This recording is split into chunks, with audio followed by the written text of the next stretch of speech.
Muito boa noite.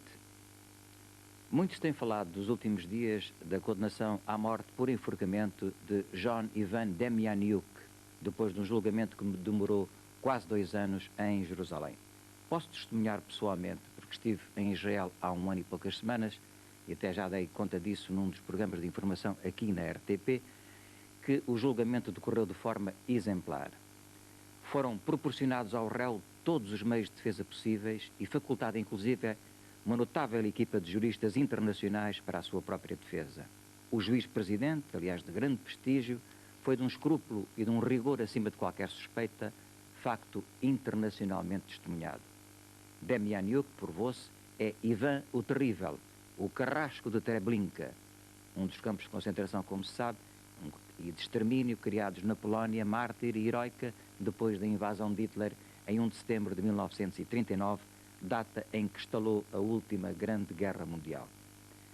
A condenação de Demjanjuk torna, portanto, ainda mais oportuna a trágica efeméride que hoje vamos recordar. O heróico levantamento dos judeus encurralados no gueto de Varsóvia há precisamente 45 anos. Sabe-se hoje que foi no dia 20 de janeiro de 1942, ou seja, menos de 3 anos depois de Hitler ter ordenado a marcha sobre a Polónia, que se realizou em Berlim a conferência secreta na qual foi decidida a chamada solução final.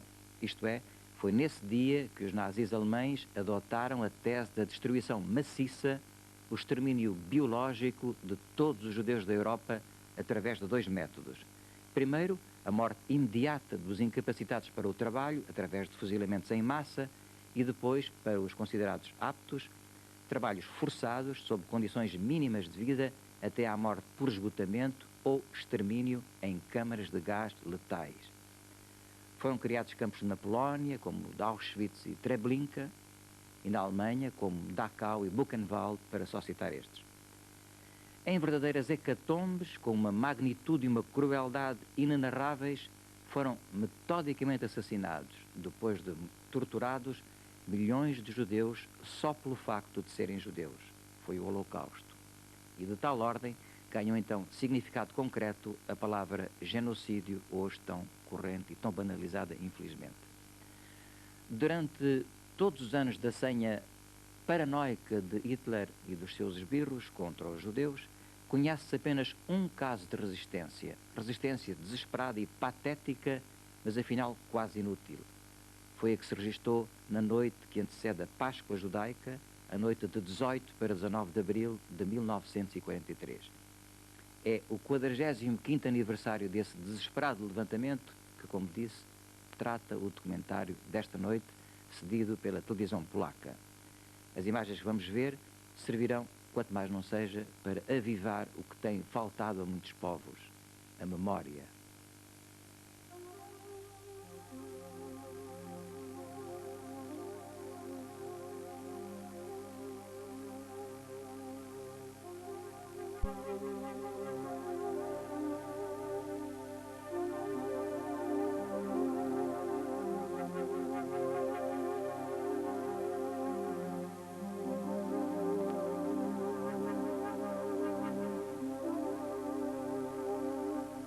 Memória do levantamento do gueto de Varsóvia há 45 anos. Um dos episódios do Holocausto sobre o qual gostaria de ler as seguintes palavras. Reconhecemos finalmente que muitos séculos de cegueira nos taparam os olhos de tal forma que já não vemos a formosura do teu povo eleito, nem reconhecemos nos seus rostos os traços do nosso melhor irmão. Reconhecemos que trazemos em nós o estigma de Caim. Durante séculos, Abel tem estado abatida em sangue e lágrimas porque nós tínhamos esquecido o teu nome. Perdoa-nos a maldição que injustamente pronunciamos contra o nome dos judeus. Perdoa-nos que na sua carne te crucificássemos a segunda vez. Perdoa-nos que não sabíamos o que fazíamos.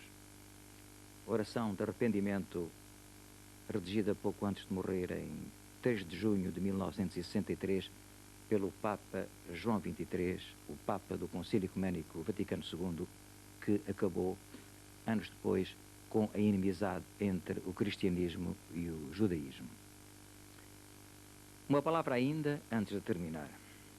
O facto de recordarmos esta dolorosa efeméride Não significa, como é óbvio, que esqueçamos determinados aspectos da política levada a cabo pelo Estado de Israel, nomeadamente para só nos referirmos aos mais recentes, como por exemplo a invasão do Líbano na chamada Operação Paz na Galileia, determinada por Begin, nem a repressão das últimas semanas contra os palestinianos nos territórios ocupados de Gaza e da Cisjordânia.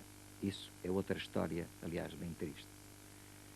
Mas, de qualquer modo, pelo sofrimento do povo bíblico na sua diáspora de 20 séculos, pela nação que construíram e que é, porventura, a mais espantosa experiência deste século, pelo contributo enriquecedor que os judeus deram à humanidade em todos os campos, nomeadamente na ciência, nas artes e na cultura em geral, torna-se imperativo dizer, nesta altura em que se comemoram os 40 anos da independência desses que são, na expressão feliz de Eurico Veríssimo, a minoria mais verbal, mais polémica e mais ruidosa da espécie humana, torna-se imperativo dizer gravemente Shalom.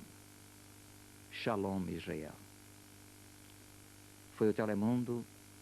Boa noite.